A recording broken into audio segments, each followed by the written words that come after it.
मऊगंज में जहरीले पानी पर विराट 24 की खबर का असर। 3 महीने से वार्ड क्रमांक 6 में नाली निर्माण अतिक्रमण की भेंट चढ़ा हुआ था। जहरीले पानी और जलभराव से परेशान लोग लगातार जनप्रतिनिधियों से गुहार लगा रहे थे, लेकिन जिम्मेदार अधिकारी कुर्सी तोड़ने में व्यस्त रहे।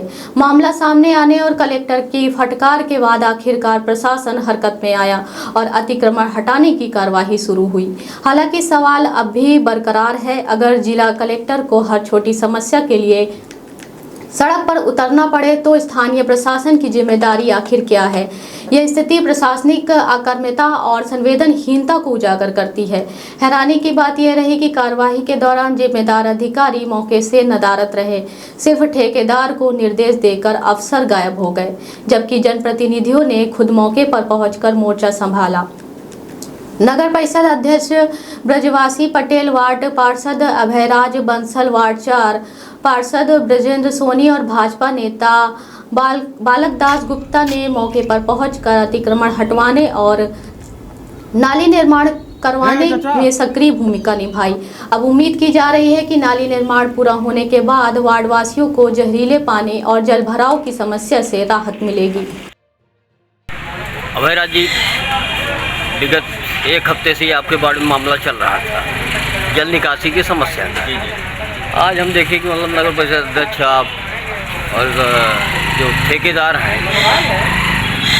जी, उनके कंपनी के लोग जैसे भी लगा काम कर रहे हैं। क्या मानते हैं कि अब लगभग समस्या का निदान हो जाएगा? सबसे पहले तो नमस्कार करता हूँ आप जनता को। देखिए, नगर परिषद से सीमा साहब आदरणीय अध्यक्ष साहब से संपर्क में लगातार मैं बना रहा और संबंधित विभाग को लगातार मैं सूचनाएँ उनके माध्यम से देता रहा, मैं भी दिया और लगभग कल से काम चालू हो गया है। मैं समझता हूँ ये निर्माण कार्य पूरा हो जाएगा तो इसका जरूर ये जो स्थितियाँ बनी हैं, हम कहीं न कहीं देखते हैं कि लोग जिम्मेदार हैं और कुछ ऐसे लोगों की वजह से ये समस्याएँ आ रही हैं। फिर उसके बाद जहाँ प्रशासन की ज़रूरत है, प्रशासन अपना काम नहीं कर रहा है। कहते कि जो काम आज शुरू किए ये काम पहले भी कर सकते हैं। देखिए, है ना, ये बात सही है।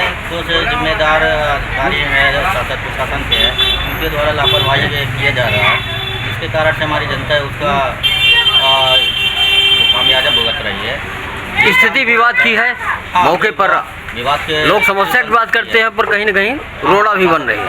जिम्मेदारी बनती है, तो मौके पर रहना चाहिए। एक भी अधिकारी क्या दिखा अभी तक? नहीं दिखा। माननीय अध्यक्ष साहब, जनप्रतिनिधिगण, माननीय ठेकेदार साहब सभी हैं, लेकिन प्रशासन की लापरवाही के कारण स्थितियाँ गंभीर बन सकती है। अब कहते कि यदि फिर कहीं रोड़ा बना फिर काम अटकेगा।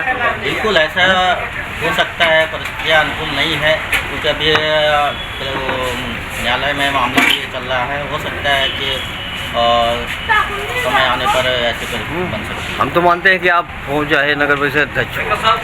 एक सर, आज दिख रहा है आपको यहाँ पर बुलडोजर, ये क्या है, किस प्रयोजन से? प्रयोजन नहीं, नगरीय निकाय आने वाले समय में बरसात लगभग 1 महीना है, जिसके पहले भी मैंने माननीय कलेक्टर महोदय से सभी विभागों से आग्रह किया था कि नगर का मेन रोड की जो नाली सप्लाई है वो तो बंद हो जाएगा, और जब तक पूरे नगर की नाली नहीं बन जाएगी तब तक ये समस्याएं आने वाले बरसात के समय में भीषण भयावह की स्थिति होती। इसके कारण आज हमें रोकोड़ा कॉन्ट्रैक्टर के द्वारा बताया गया कि सर हमें नाली खोदने में दिक्कत आ रही है। तो हमने कहा कि चलिए आते हैं, हम लोगों से आग्रह करते हैं, और सब लोगों से आग्रह किए, सब लोग तैयार हुए और सब लोगों को इसमें सहानुभूति है और सब लोग चाह भी रहे हैं कि नहीं, नाली का निर्माण हो जाए, हमें कोई समस्या नहीं है।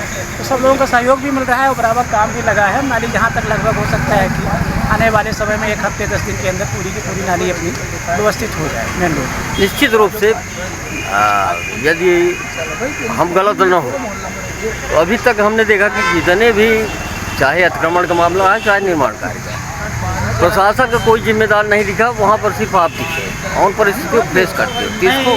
नहीं, इस पर तो हम ये नहीं कह सकते, क्योंकि निश्चित रूप से कहीं न कहीं प्रशासन का सहयोग चाहे अंदर से रहा हो चाहे बाहर से रहा हो रहता है, इसलिए कि कहीं न कहीं समस्याएं होती हैं, उसके कारण निसंदेह अब जहाँ तक लोगों का कहना है ये दिखता भी है, हम कहते हैं कि लोग अगर कह रहे हैं तो ये अच्छी बात है, लेकिन अपना जो मानना है कि इसमें सभी का सहयोग, और इसमें सबसे ज़्यादा सहयोग अपने जनता जनार्दन का, पार्षदों का, प्लस जनप्रतिनिधि जो भी है, पत्रकार भाई है, सबका सहयोग बराबर मिलता रहा, जिसके कारण आज ये नाली। हम कहते हैं ये 6 महीने से समस्या जो आप डिनाई कर रहे हैं कि प्रशासन की कहीं नाकामी नहीं है, तो यदि हम कहते हैं कि अब परसों नरसों ये सारी बातें आई, आप भी सामने आए, कलेक्टर साहब भी कहीं ना कहीं मामले को गंभीरता से लिए। नहीं, हमने तो कई बार इसमें प्रशासन से चर्चा भी की, लेकिन प्रशासन के द्वारा बराबर ये कहते रह गए कि आप जनप्रतिनिधि के नाते वहाँ ना जाएं, जनप्रतिनिधि अगर जाएंगे तो विपक्ष आपको ताकत से लगता है, जिसके कारण हम फिर कहीं ना कहीं हम सहयोग नहीं कर पाते। इसके कारण प्रत्यक्ष अप्रत्यक्ष रूप से हमें पीछे धकेला जाता था, लेकिन आज की स्थिति को देख पार्षद तो निसंदेह कांग्रेस के हैं। हाँ, और वो आपके साथ हम 2 दिन से देख रहे हैं, तो उसको कहाँ से अपना तो कुल मिलाकर प्रत्यक्ष अप्रत्यक्ष, चाहे वो भारतीय जनता पार्टी हो चाहे कांग्रेस को, जितने भी पार्षद है सभी साथ में एक साथ आदमी काम कर रहा है। नगर आपका है, वार्ड आपका नगर हमारा है, और सभी पार्षद अपने साथ है और सब लोग काम कर रहे हैं, ऐसा कुछ नहीं है। कहने के लिए भले लोग कहते रहे, और सबका सहयोग बराबर समस्त जनप्रतिनिधियों को अपने को मिल रहा है। क्या अब ये यहाँ की समस्या पूर्ण हो जाएगी? आप समस्या तो लगभग पूर्ण हो सकती है, थोड़ा सा अब यही आप कह सकते हो सबदिया जी की जो चाचा जी का मकान है उसी में थोड़ी सी दिक्कत आ रही है। वो बार बार कलेक्टर साहब से भी इस पर आग्रह किए हैं कि जहाँ जैसी भी स्थिति होगी तो हम तोड़वा के उसको फेंकवा देंगे। अब देखिए आज की स्थिति में क्या होता है। आज मतलब स्थिति क्लियर हो जाएगी? हाँ, स्थिति आज क्लियर हो जाएगी, स्पष्ट हो जाएगी। तो अंदर से कह रहे थे कि बाहर से कह रहे थे मात्र दिखाने के लिए। तो इसमें प्रशासन का सहयोग आप लेंगे?